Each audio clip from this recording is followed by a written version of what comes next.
গত 27/8/2025 তারিখে ওনাকে 10 দিনের রিমান্ডের আবেদন সহ বিজ্ঞ আদালতে হাজির করা হয়। তো বিজ্ঞ আদালত ওনার 5 দিনের রিমান্ড মঞ্জুর করে। তো অদ্য রিমান্ড শেষে আজকে বিজ্ঞ আদালতে আসামিকে হাজির করা হয়। তো আমরা ওনার পক্ষে জামিনের আবেদন করেছিলাম এবং আমরা জামিন শুনানি করেছি। বিজ্ঞ আদালতকে বিভিন্ন যুক্তিতর্ক উপস্থাপন করেছে আসামিকে জামিনের জন্য।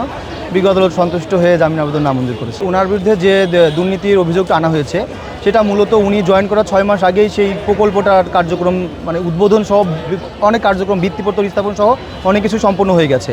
তার 6 মাস পরে উনি জয়েন করছে। তো এবং এটা পরবর্তীতে সমন্বয় করে দিয়েছে, যেটা দেখানো হয়েছে। তো যার জন্য আমরা এই বিষয়গুলো উপস্থাপন করেছি এবং আমরা বিজ্ঞ আদালতে এটা উপস্থাপন করেছি যে অ্যাপিলেট ডিভিশন এরকম অনেক নজির আছে, যেটা হচ্ছে দুদকের মামলায়ও আসামি জামিন পেতে পারে যদি আসামি যেহেতু উনি সিনিয়র সিটিজেন, অসুস্থ এবং উনি যদি তদন্তে সহযোগিতা করে সেই মর্মে উনি জামিন পেতে পারে। এই মর্মে আমরা বিজ্ঞ আদালতে যুক্তি উপস্থাপন করেছি। উনি রিমান্ডে যথেষ্ট পরিমাণ তথ্য সরবরাহ করে সহযোগিতা করেছেন। এক্সট্রিম মশার কয়েল প্ল্যান্ট ফাইবার দিয়ে তৈরি, তাই সহজে ভাঙে না, সুগন্ধিযুক্ত ও নিরবিচ্ছিন্নভাবে জ্বলে। ডেঙ্গু, চিকুনগুনিয়া বাহি সহ যে কোনো মশার বিরুদ্ধে দেয় এক্সট্রিম সুরক্ষা।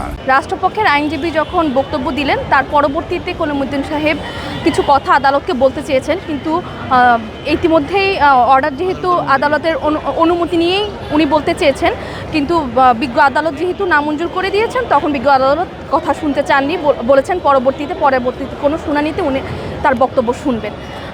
বারবার আদালতকে বলা হয়েছে যে তার কিছু বক্তব্য আছে।